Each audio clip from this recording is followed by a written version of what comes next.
Yo, what's good, everyone? Welcome to my first ever YouTube video. Welcome, thank you all for joining. My name is Joshua Pico.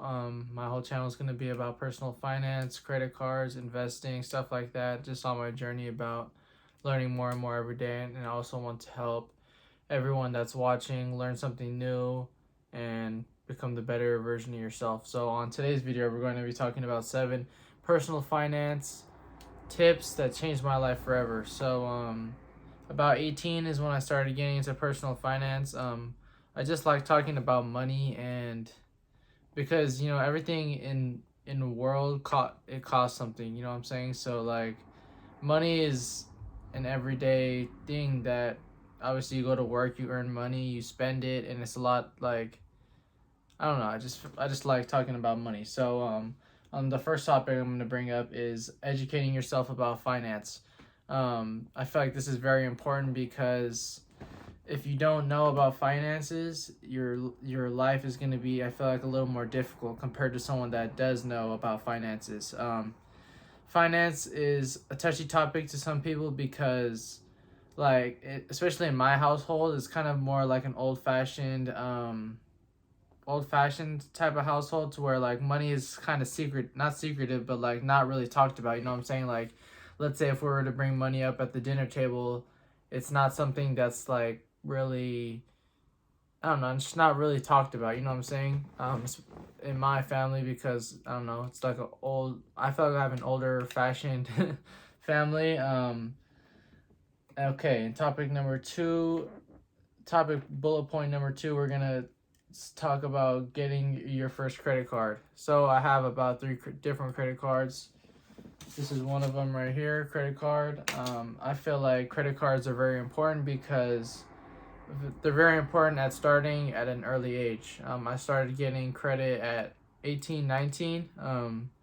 I do not regret it at all. I wish I would have started as soon as I turned 18, getting a secured card, because the secured card is basically your first card that you're going to get because you have no credit and you need to basically build your name credit wise. So like, I think of a credit score as like a report card, but for finances, because it shows like the credit bureaus how trustworthy you are with money. So the higher your score is usually means the more trustworthy you are and more responsible you are. I wouldn't recommend someone get a credit card that is not really the best with like finance. No, not finance. The best with spending and managing your money. I feel like if you get a credit card, you can't be tempted to be like, oh, I have a credit card now, I could just spend, spend, spend. You know what I'm saying? You have to have what's the word? Discipline. There you go. I think I said that already. Okay. Anyways, bullet point number 3: save your money slash budget. I feel like saving your money is very important. Ever since I was 16, 17, I had a job, and when I was working hours, I'd get a paycheck at the end of every 2 weeks, and then sometimes, obviously, like when you're young, you're not really like as responsible, so you kind of blow it. You kind of just buy a new video game here and there. But I feel like you should take at least maybe like 20%. I say starting to kind of save, put it in a savings account, or um, yeah, just put it in a savings account, because I feel like if you work and then you spend all your money, you basically just like lost all that time. You know what I mean? Because you're trading your time for money, and then once you spend the money, it's kind of like you just spent the time. You know what I'm saying? So I would say about 20 to 30% of your income, or not of your paycheck, to save it and put it into a savings account. That's what I have done. And also budgeting. Budgeting is pretty vital to your finance journey in everyday life, because budgeting is like, you don't want to spend all your paycheck, you want to budget. So like, there's a bunch of different apps and a bunch of different ways of budgeting. There's different rules and stuff like that, you know what I'm saying? So I mean, I'll talk about that in another video. On to the next topic. Topic number 4 is have a routine slash stay organized. This is very vital because staying organized and being on top of, let's say, your credit card bill, or you have to pay rent, you have to pay your car payment, or you have a bill that's coming up and you don't have money in your account, and then you're gonna get an overdraft fee or something like that. You always just want to stay organized with your finances, um, especially when it comes to your finances, because it's money. You know what I'm saying? People take money very seriously. You need money to do pretty much everything. But yeah, you want to stay organized and have a routine. Like, let's say with the savings, every time you get paid, you want to take out $100 from your check and put it into your savings. That's a routine. It's every time you get paid, it's a routine. It's just like it's a snap of a finger and it's out. You know what I'm saying? Staying organized. Maybe you have a notebook and you write down what all your spending, and maybe you're like, you look back at it for 1 week and you're like, damn, maybe I did spend a little too much this week, so I want to kind of take it easy with the spending. You know what I'm saying? So stay organized. Topic number 5 is take risks you can afford. So obviously, while if you're watching this and you're on the younger side, you don't really have too many responsibilities, especially when, like I said, when you're young. So I'd say take advantage of that, because you don't have as much responsibilities, meaning that you could take a little more risk.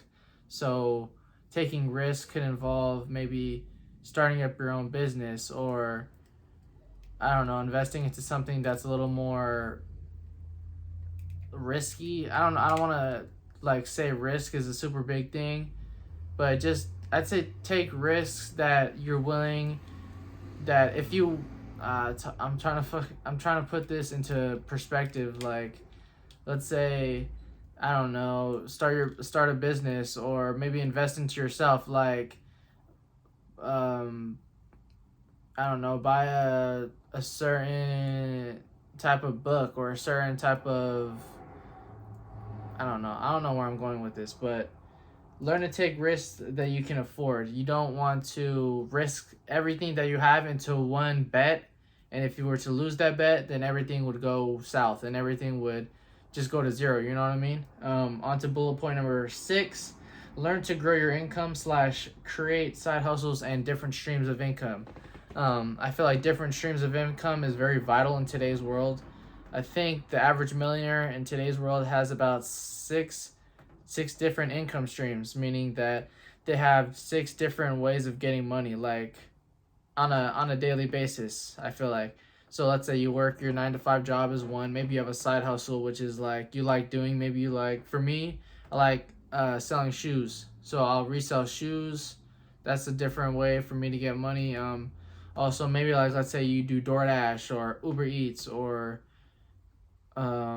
stuff like that, where you could kind of create your own schedule and do it on your own time. I'd say that's also a good way to create your different streams. Also, maybe let's say you started a business where you, I don't know, let's say you create custom rugs, like let's say like custom rugs with like Pokemon, or like different figures, you know what I'm saying? So like that could be another stream of income. And then also, maybe if you have an investment portfolio, or you invested into something, that could also bring in cash on top. Just different ways of having your money work for you, not you necessarily working for your money all the time. On to the last point. Point 7 is to learn about investing. And investing is kind of like a broad category. I'd say learn about investing into certain things like real estate, stocks, and personal investments. Real estate, 90% of all millionaires invest into real estate. So real estate is a really big thing. I feel like you guys should learn about real estate. Anything and everything about real estate is very important. Stocks, some people have their mixed opinions about stocks. I like stocks. I feel like stocks are for the certain person.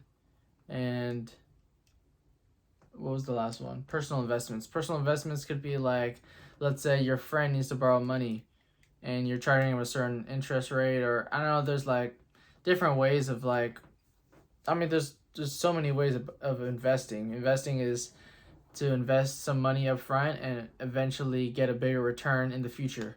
So yeah, that's pretty much it for today's video. If you guys did enjoy, it's been 10 minutes. This is my first ever video, so if I sound super awkward or super like tight, is because I've never done a YouTube video before. So please bear with me. If you guys have any questions, comments, or concerns, drop a comment and hit the subscribe button. Thank you.